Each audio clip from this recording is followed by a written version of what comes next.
Hello दोस्तों, कैसे हैं आप सब लोग। आशा करते हैं आप सभी लोग अच्छे होंगे। आपका इस ऑनलाइन एग्रीकल्चर क्लासेस में स्वागत है। तो चलिए देखते हैं आज का टॉपिक जो हमारा होने वाला है वो कृषि वनस्पति विज्ञान। तो वनस्पति विज्ञान क्या है, वनस्पति विज्ञान के बारे में थोड़ा जानेंगे। पहले वनस्पति विज्ञान क्या है। तो वनस्पति विज्ञान में पेड़ पौधों का अध्ययन किया जाता है। पेड़ पौधों की सारी जानकारी हमें वनस्पति विज्ञान में मिलती है।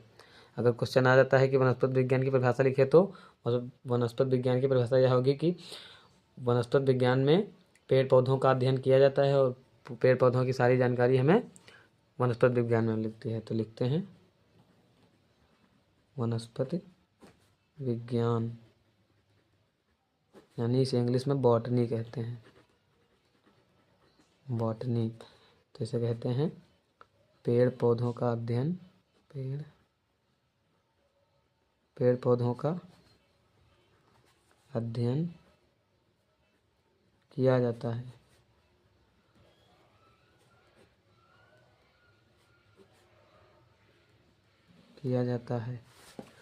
और अगर क्वेश्चन ये भी आया है कि कृषि वनस्पति विज्ञान के पिता कौन है, फादर ऑफ बॉटनी कौन है, तो कृषि वनस्पति विज्ञान के पिता कौन है, थियोफ्रेस्टस। वनस्पति विज्ञान के पिता कौन है, थियोफ्रेस्टस।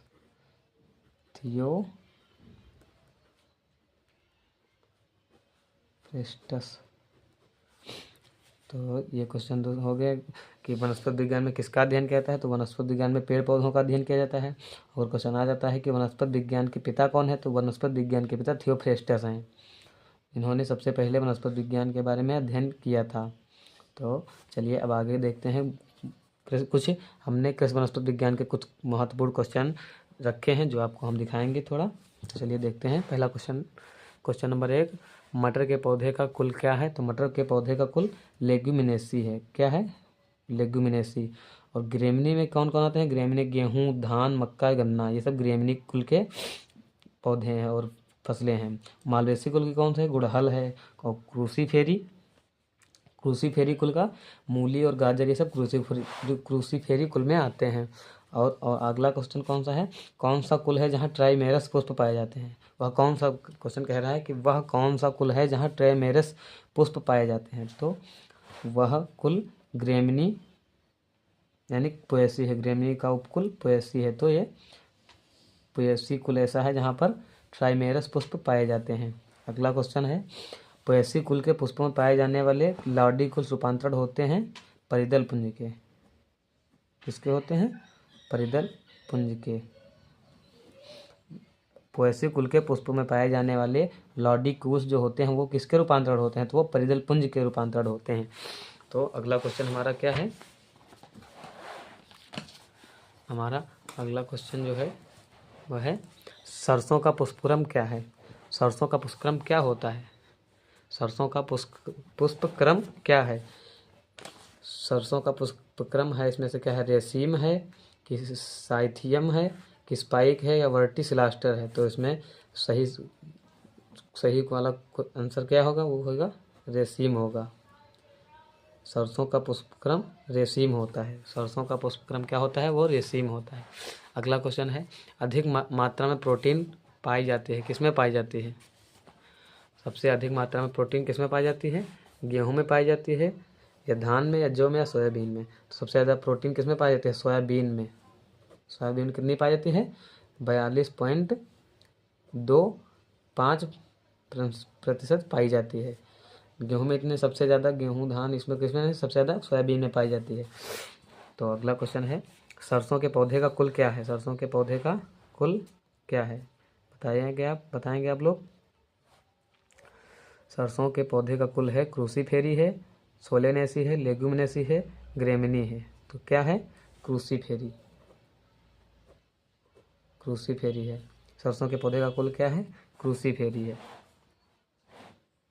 अगला क्वेश्चन है, चना के पौधे यानी पुष्प, चना के पौधे के पुष्प में पुंकेसरों की संख्या कितनी होती है। चना के पौधे के पुष्प में पुंकेसरों की संख्या कितनी होती है, तो वो होती है 4। चना के पौधे यानी पौधे के पुष्प में पुंकेसरों की संख्या 4 होती है। अगला क्वेश्चन, अगला क्वेश्चन हमारा है टमाटर के पौधे का कुल क्या है। टमाटर के पौधे का कुल क्या है? लेग्युमिनेसी है, सोलेनेसी है, ग्रेमिनी है, मालवेसी है। तो टमाटर के पौधे का कुल क्या है? सोलेनेसी है। सोलेनेसी कुल का टमाटर का पौधा सोलेनेसी कुल में आता है। चलिए अब देखते हैं निश्चित उत्तरीय प्रश्न। निश्चित उत्तरीय प्रश्न में क्या है? पहला क्वेश्चन, लेग्युमिनेसी के उपकुलों को लिखिए। लेग्युमिनेसी के उपकुलों को लिखिए। तो लेग्युमिनेसी के कौन कौन से कुल हैं? पेपिलियोनेटी, मीमोसाइडी, सीजेल, पिनोइडी हैं। तो कौन कौन से हैं? पेपिलियोनेटी, सीजेल, पिनोइडी तथा मीमोसाइडी। 3 कुल पे लेग्युमिनेसी के उपकुल कौन कौन से हैं? 3 हैं। कौन है? पेपिलियोनेटी, सीजेल, पिनोइडी तथा मीमोसाइडी 3 हैं। अगर क्वेश्चन आ जाता है कि लेग्युमिनेसी के उपकुलों को लिखिए तो आप क्या लिखेंगे? पेपिलियोनेटी, सीजेल, पिनोइडी तथा मीमोसाइडी। ये हो गया। अगला क्वेश्चन है, मक्का किस कुल का पौधा है? तो बताइए। आज तो आपको सरल है, ये आप बता सकते हैं। मक्का किस कुल का पौधा है? मैंने बताया था, मक्का ग्रेमनी कुल का पौधा है। मक्का किस कुल का पौधा है? मक्का ग्रेमनी कुल का पौधा है। अगला क्वेश्चन है, अरहर किस कुल का पौधा है? तो अरहर किस कुल का पौधा है? अरहर एक दाल है जो एक लेग्युमिनेसी कुल के उपकुल पेपिलियोनेटी कुल का पौधा है। दाल वाली जितनी भी हमारी फसलें हैं वो सब लेग्युमिनेसी कुल में आती हैं, लेकिन अरहर जो है लेग्युमिनेसी कुल के उपकुल पेपिलियोनेटी कुल का पौधा है। चलिए अगला क्वेश्चन है, सरसों का वानस्पतिक नाम। सरसों का वानस्पतिक नाम क्या है? सरसों का वानस्पतिक नाम ब्रेसिका कंप्रेस्टिस है। सरसों का वानस्पतिक नाम क्या है? ब्रेसिका कंप्रेस्टिस। और अगला क्वेश्चन है, गन्ना किस कुल का पौधा है? तो बताइए, गन्ना किस कुल का पौधा है? गन्ना ग्रेमनी कुल का पौधा है। अभी मैंने बताया था, गन्ना किस कुल का पौधा है? गन्ना ग्रेमनी कुल का पौधा है। अगला क्वेश्चन देखते हैं क्या है। अगला क्वेश्चन है हमारा, टमाटर का वानस्पतिक नाम क्या है? टमाटर का वानस्पतिक नाम है लाइकोपर्सिकम एस्कुलेंटम। टमाटर का वानस्पतिक नाम क्या है? Lycopersicum esculentum. धान किस कुल का पौधा है? बताइए आप। धान किस कुल का पौधा? धान ग्रेमिनी कुल का पौधा है। धान ग्रेमिनी कुल का पौधा है। मटर का वानस्पतिक नाम क्या है? मटर का वानस्पतिक नाम क्या है? बोटानिकल नेम पायसम सटाइवम है। ये देख लीजिए आप, पायसम सटाइवम। मटर का वानस्पतिक नाम पायसम सटाइवम। और ये क्या है? प्याज। प्याज को किस कुल में रखा गया है? प्याज, ये थोड़ा गलत हो गया है, इसे सुधारेंगे। प्याज को किस कुल में रखा गया है? तो प्याज और लहसुन को लिलिएसी कुल में रखा गया है। किस कुल में? लिलिएसी कुल में रखा गया है प्याज को। अगला क्वेश्चन है, फूल गोभी का वानस्पतिक नाम क्या है? फूल गोभी का वानस्पतिक नाम क्या है? तो ब्रेसिका ओलेरेसिया है। फूल गोभी का वानस्पतिक नाम ब्रेसिका ओलेरेसिया है। हमारे निश्चित उत्तरीय प्रश्न यहाँ पर हमारे समाप्त होते हैं। और ये क्वेश्चन 1-1 नंबर के हैं जो आप आसानी से याद करते हैं, और ये आएंगे जरूर 1-2 10 नंबर में 1-1 नंबर के क्वेश्चन आएंगे। तो हमारा है अतिलघु उत्तरीय प्रश्न। कौन कौन से हैं अतिलघु उत्तरीय प्रश्न? तो अतिलघु उत्तरीय प्रश्न में क्या है? लेग्युमिनेसी कुल की विशेषता लिखिए। लेग्युमिनेसी कुल की विशेषता लिखिए।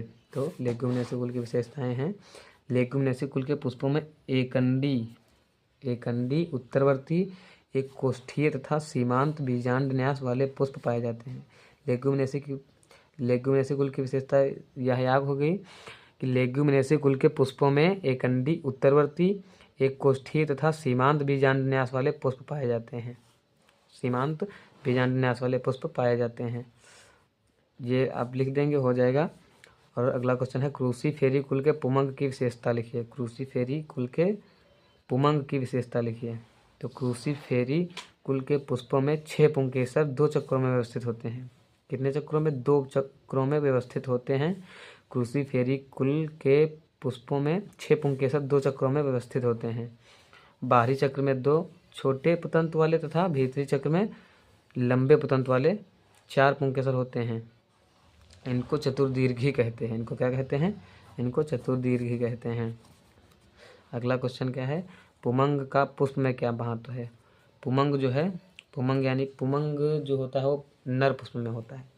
तो पुमंग का पुष्प में क्या महत्व है? पुमंग का पुष्प में बहुत ही अधिक महत्व है। तो चलिए देखते हैं। यह पुष्प का नर जनन तंत्र है। पुमंग पुष्प का नर जनन तंत्र है। इसका निर्माण पुंकेसरों से होता है। पुमंग का निर्माण कहाँ से होता है? पुमंग का निर्माण पुंकेसरों से होता है। पुंकेसर के पराग कोश में पराग कणों का निर्माण होता है। पराग कण में नर युग्मक बनते हैं। नर युग्मक भ्रूण कोश की अंड कोशिका से मिलकर भ्रूण बनता है। तो समझ गए मेरी बात आप? पुमंग का पुष्प में क्या महत्व है? तो पुमंग का यह पुष्प में महत्व है कि पुमंग जो है पुष्प का नर जनन तंत्र होता है। इसका निर्माण पुंकेसरों से होता है। पुंकेसर के पराग कोश में पराग कणों का निर्माण होता है। पुंकेसर के पराग कोश में पराग कणों का निर्माण होता है। पराग कण में नर युग्मक बनते हैं। नर युग्मक भ्रूण कोश की अंड कोशिका से मिलकर भ्रूण बनता है। चलिए अगला क्वेश्चन देखते हैं। अगला क्वेश्चन हमारा क्या है? अतिलघु उत्तरीय प्रश्न। ये आपको मिलेंगे 4 नंबर में। लघु उत्तरीय है, सॉरी अतिलघु तो हो गया है, लघु उत्तरीय है। ये आपको 4 नंबर में मिलेंगे। तो देखते हैं क्या है। लेग्युमिनेसी कुल के आर्थिक महत्व को संक्षेप में लिखे। तो लेग्युमिनेसी कुल जो है ये बहुत ही महत्वपूर्ण है। इसके बारे में कुछ क्वेश्चन जरूर आएगा, तो इसके बारे में आप जरूर पढ़िएगा। क्या है? लेग्युमिनेसी कुल के आर्थिक महत्व को संक्षेप में लिखे। तो लेग्युमिनेसी कुल का आर्थिक महत्व, लेग्युमिनेसी कुल का आर्थिक महत्व जो है वो आगे है।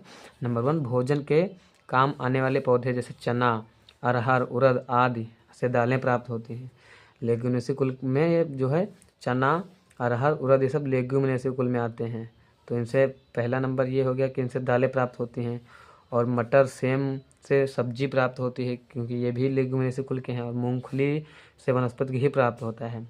तो ये सब आर्थिक महत्व हो गया। नंबर 1, भोजन के काम आने वाले पौधे से चना, अरहर, उड़द आदि से दालें प्राप्त होती हैं। मटर, सेम से सब्जी प्राप्त होती है। मूंगफली से वनस्पति घी प्राप्त होता है। तो ये नंबर 1 ये हो गया। नंबर 2, औषधि प्रदान भी लेग्युमिनेसी कुल के पौधे जो है औषधि भी प्रदान करते हैं। कौन कौन से हैं? डेस्मोडियम की जड़ें। डेस्मोडियम की जड़ें जो है बहुत ही फायदेमंद होती हैं। इन्हें औषधि में प्रयोग किया जाता है। अपराजित की पत्तियाँ, अपराजित एक पौधा होता है, उसकी पत्तियाँ भी औषधि में प्रयोग किए जाते हैं। पुष्प, अमलतास आदि से औषधि प्राप्त किया। अमलतास एक पेड़ होता है जो बहुत ही औषधि में प्रयोग किया जाता है। तीसरा नंबर क्या है? सनई। सनई से सफ़ेद कीकर, सनई के सफ़ेद कीकर से रेशे प्राप्त किए जाते हैं। सनई एक पेड़ होता है जिससे सफ़ेद कीकर से रेशे प्राप्त किए जाते हैं।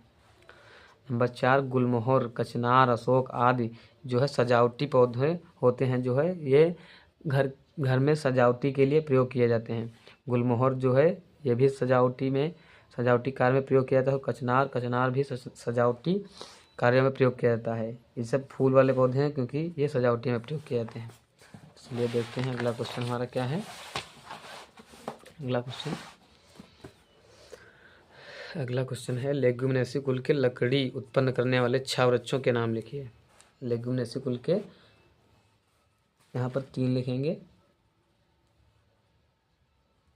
लेग्युमिनेसी कुल के लकड़ी उत्पन्न करने वाले 3 वृक्षों के नाम लिखिए। कौन कौन से हैं? नंबर 1, शीशम। शीशम का बोटैनिकल नेम क्या होता है? डलबर्जिया सिसो होता है। अगर क्वेश्चन नंबर 1 ये है कि शीशम जो है किस कुल में आता है, तो ये लेग्युमिनेसी कुल में आता है। इसका बोटैनिकल नेम क्या है? तो इसका नाम बोटैनिकल नेम है डलबर्जिया सिसो। नंबर 2, लेग्युमिनेसी कुल का लकड़ी प्राप्त करने वाला कौन सा पौधा है? वो है काला शीशम। यह भी लेग्युमिनेसी कुल में आता है। इसका बोटैनिकल नेम है डलबर्जिया लेटिफोलिया। काला शीशम का बोटैनिकल नेम है डलबर्जिया लेटिफोलिया। और तीसरा नंबर है टेरोकार्पस मार्सुपियस। टेरोकार्पस मार्सुपियस, इसका बोटैनिकल नेम है टेरोकार्पस मार्सुपियम। यहाँ पर होगा टेरोकार्पस मार्सुपियम। जो इसका बोटैनिकल नेम यही होगा, टेरोकार्पस मार्सुपियम। ये 3 हो गया। अगला क्वेश्चन हमारा क्या है?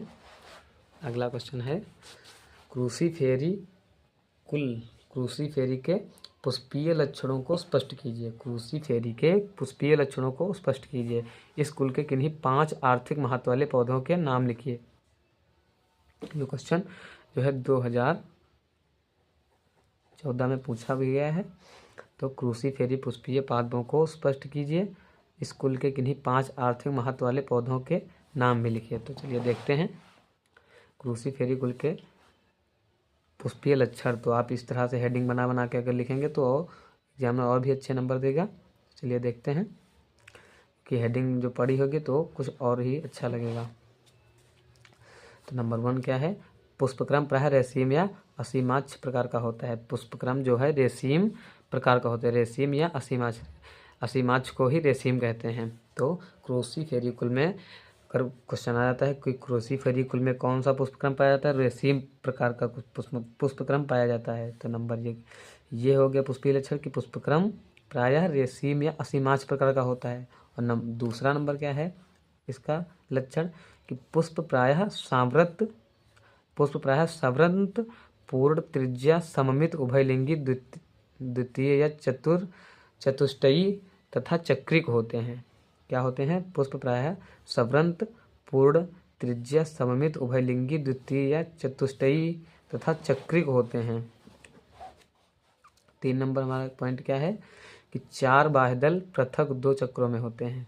4 बाह्यदल होते हैं जो अलग अलग होते हैं। 4 नंबर 4 दल पृथक दलों नखरयुक्त कोरस्पर्शी एक चक्र में एक क्रॉस में विन्यसित होते हैं। ये हो गया। अगला क्वेश्चन है, अगला पॉइंट है नंबर 5 6 पुंकेसरों। 6 पुंकेसरों को 2 चक्रों में 2 बाह्य व 4 अंतः सभी समृत प्रथंक पुंकेसरी होते हैं। नंबर 6 चतुर्दीर्घी 4 बड़े जो भीतर होते हैं, 2 छोटे होते हैं जो बाहर होते हैं। तो यहाँ तक ये इसका आंसर हो गया। 6 पॉइंट आप लिख देंगे तो आपका काम हो जाएगा। तो चलिए आगे देखते हैं। कुछ क्वेश्चन हैं आगे। यहाँ पर कुछ अंतर दिए हैं, कुछ अंतर यहाँ पे बहुत बार है। स्थूल कोण ऊतक तथा दृढ़ ऊतक में अंतर, ये बहुत बार आया क्वेश्चन है। तो देखते हैं इसमें अंतर क्या है। ये हो गया स्थूल कोण ऊतक, ये हो गया दृढ़ ऊतक। तो स्थूल कोण ऊतक में क्या होता है? तो देखिए कोशिकाएं समव्यासी होती हैं स्थूल कोण ऊतक में, यानी इसे इंग्लिश में कोलेनकाइमा कहते हैं। स्थूल कोण ऊतक में कोशिकाएं समव्यासी होती हैं, समव्यासी तथा अंडाकार, बेलनाकार या बहुभुजीय होती हैं। स्थूल कोण ऊतक में कोशिकाएं समव्यासी, अंडाकार, बेलनाकार या बहुभुजीय होती हैं। दृढ़ ऊतक में क्या होता है? कोशिकाएं गोल होती हैं, लंबी होती हैं, दोनों सिरों पर नुकीली या अनियमित आकार की होती हैं। एक आकार की नहीं होती हैं, अनियमित आकार की होती हैं। तो दृढ़ ऊतक में कोशिकाएं गोल, लंबी और दोनों सिरों पर नुकीली या अनियमित आकार की होती हैं। और स्थूल कोण ऊतक में कोशिकाएं समव्यासी, अंडाकार, बेलनाकार या बहुभुजीय होती हैं। यह एक अंतर हो गया है। दूसरा क्या है? कोशिका भित्ति पर स्थानीय स्थूलन पाए जाते हैं। कोशिका भित्ति पर स्थानीय स्थूलन पाए जाते हैं। स्थूल कोण ऊतक में कोशिका भित्ति पर स्थानीय स्थूलन पाए जाते हैं। और दृढ़ ऊतक में कोशिका भित्ति लिग्न यानी कि लिग्निन पाया जाता है। दृढ़ ऊतक में कोशिका भित्ति पर लिग्निन पाया जाता है तथा मोटी होती है। इनकी गुहा अत्यंत संकरी होती है। दृढ़ ऊतक की गुहा जो होती है वो अत्यंत बहुत अधिक संकरी होती है और इसकी कोशिका भित्ति पर लिग्न पाया जाता है, लिग्निन पाया जाता है जो प्रोटीन का बना होता है। तो और इसकी गुहा अत्यंत संकरी भी होती है दृढ़ ऊतक की। अगला अंतर क्या है? कोशिकाएं जीवित होती हैं। स्थूल कोण ऊतक की जो कोशिकाएं होती हैं सभी जीवित होती हैं। स्थूल कोण की सभी कोशिकाएं जीवित होती हैं और दृढ़ ऊतक की कोशिकाएं मृत होती हैं। दृढ़ ऊतक की सभी कोशिकाएं मृत होती हैं। तो अगला कुछ पॉइंट क्या है कि स्थूल कोण ऊतक में पौधों को, स्थूल कोण ऊतक जो है पौधों को दृढ़ता एवं लचीलापन प्रदान करती है। स्थूल कोण ऊतक पौधों को दृढ़ता एवं लचीलापन प्रदान करती है। कभी कभी भोजन का भी निर्माण करती है। मतलब जो है स्थूल कोण ऊतक जो है पौधों को दृढ़ता यानी कि मजबूती बनाए रखता है और लचीलापन भी प्रदान करता है। कभी कभी भोजन का भी निर्माण ये स्थूल कोण ऊतक करता है। और इसमें क्या होता है? दृढ़ ऊतक में पौधों को कठोरता एवं यांत्रिक सहायता प्रदान करती है। पौधों को मजबूत यानी कि बहुत ही कठोर बनाए रखता है और या उसे रोके रखने में भी सहायता प्रदान करती है दृढ़ ऊतक। और स्थूल कोण तो पौधों को दृढ़ता एवं लचीलापन प्रदान कभी भी भोजन का निर्माण भी करती है। यह पौधों को कठोरता एवं यांत्रिक सहायता भी प्रदान करता है। अगला क्वेश्चन, यह भी क्वेश्चन बहुत बार आया है, जाइलम तथा फ्लोएम में अंतर। जाइलम तथा फ्लोएम में अंतर, एक क्वेश्चन देखते हैं। इधर लिखा है जाइलम और ये है फ्लोएम। तो इसमें पहला पॉइंट क्या है कि जाइलम का निर्माण वाहिकाएं जाइलम रेशे तथा जाइलम मृदूतक से होती हैं। जाइलम का निर्माण वाहिकाएं जाइलम रेशे तथा जाइलम मृदूतक से होता है। और फ्लोएम का निर्माण कहाँ से होता है? फ्लोएम का निर्माण यानी कि इसका निर्माण चालनी नलिकाएं, सहकोशिकाएं, फ्लोएम मृदूतक तथा फ्लोएम रेशे से होता है। फ्लोएम का निर्माण चालनी नलिकाओं, सहकोशिकाओं, फ्लोएम मृदूतक तथा फ्लोएम रेशे से होता है। और इसका निर्माण वाहिकाएं जाइलम रेशे तथा जाइलम मृदूतक से होता है। अगला पॉइंट क्या है कि जाइलम मृदूतक को छोड़कर अन्य सभी कोशिकाएं मृत होती हैं। जाइलम मृदूतक को छोड़कर, यानी केवल इसी को छोड़कर बाकी सभी कोशिकाएं मृत होती हैं। जाइलम मृदूतक को छोड़कर अन्य सभी कोशिकाएं मृत होती हैं। और फ्लोएम में क्या होता है? फ्लोएम रेशे को छोड़कर, फ्लोएम रेशे को छोड़कर अन्य सभी कोशिकाएं जीवित होती हैं। इसमें मृत होती हैं और उसमें फ्लोएम रेशे को छोड़, फ्लोएम रेशा जो है मृत होता है और बाकी सभी अन्य कोशिकाएं जीवित होती हैं। इसमें जाइलम मृदूतक को छोड़कर सभी कोशिकाएं मृत होती हैं, यानी जाइलम मृदूतक जीवित होता है और इसमें फ्लोएम रेशे मृत होता है, फ्लोएम रेशा मृत होता है। अगला पॉइंट क्या है? यह जल तथा खनिज लवणों का अवशोषण करता है। जाइलम जो है जल तथा खनिज लवणों का अवशोषण करता है जाइलम। और फ्लोएम यह कार्बनिक भोज्य पदार्थों का संवहन करता है। फ्लोएम जो है वो कार्बनिक भोज्य पदार्थों का संवहन करता है और जाइलम जो है यह जल तथा खनिज लवणों का अवशोषण करता है। बस इतना ही, आप 3 पॉइंट हैं, काफ़ी हैं। चलिए अगला क्वेश्चन देखते हैं। अगला क्वेश्चन है हमारा, अगला क्वेश्चन है वर्धी यानी खुला, वर्धी को खुला भी कहते हैं, तथा अवर्धी यानी बंद। वर्धी तथा अवर्धी संवहन मंडल में अंतर लिखिए। तो वर्धी और अवर्धी संवहन मंडल में अंतर है। चलिए देखते हैं क्या है। इधर हमारा लिखा है वर्धी यानी खुला संवहन मंडल, इधर लिखा है अवर्धी यानी बंद संवहन मंडल। तो चलिए देखते हैं संवहन मंडल। नंबर 1, संवहन मंडल के जाइलम तथा फ्लोएम के मध्य एधा यानी कैम्बियम। संवहन मंडल के जाइलम तथा फ्लोएम के मध्य एधा यानी कैम्बियम कोशिकाओं की पट्टी पाई जाती है। संवहन मंडल के जाइलम तथा फ्लोएम के मध्य एधा कोशिकाओं की पट्टी पाई जाती है, यानी खुला वर्धी यानी खुला संवहन मंडल में एधा यानी कैम्बियम पाई जाती है। और संवहन मंडल के जाइलम तथा फ्लोएम के मध्य एधा का अभाव होता है। अवर्धी यानी बंद संवहन मंडल में एधा अनुपस्थित होती है, यानी एधा नहीं पाई जाती है बंद संवहन मंडल में। और खुला संवहन मंडल में एधा पाई जाती है और यानी बंद संवहन मंडल में नहीं पाई जाती है। अगला पॉइंट क्या है?